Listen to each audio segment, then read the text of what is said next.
আজকে আমার সকালটাই শুরু হয়েছে আম্মুর হাতের এক গ্লাস ঠান্ডা, ঠান্ডা বেলের শরবত দিয়ে। আমার বেলের শরবত এত বেশি পছন্দ বাট অবশ্যই ছেঁকে দিতে হবে।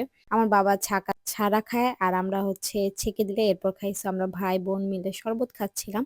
এদিকে ফারিস্তা হচ্ছে আম্মুর বারান্দা থেকে লাল টমেটোটা ছিঁড়ে ফেলে দিল।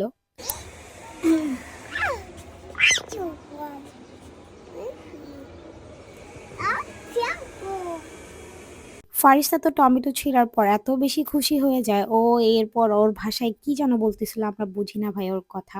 যাই হোক মাশাআল্লাহ বলতে ভুলবেন না। তো ওকে বললাম যেহেতু তুমি ছিঁড়েই ফেললা এটা তুমি খেয়ে দেখাও।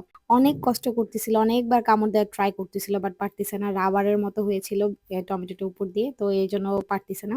গাছে আরো অনেক টমেটো ছিল কিন্তু কোনটাই পাকেনি।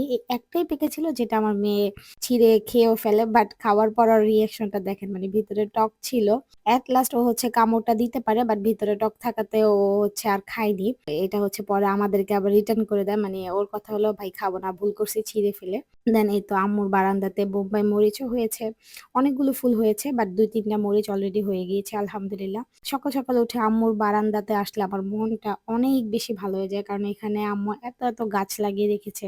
কার, কার আম্মুরা বা কার, কার গাছ অনেক বেশি পছন্দ অবশ্যই কমেন্ট বক্সে জানাবেন। আমাদের কিন্তু ২ টা বারান্দাই বাগানে ভরপুর।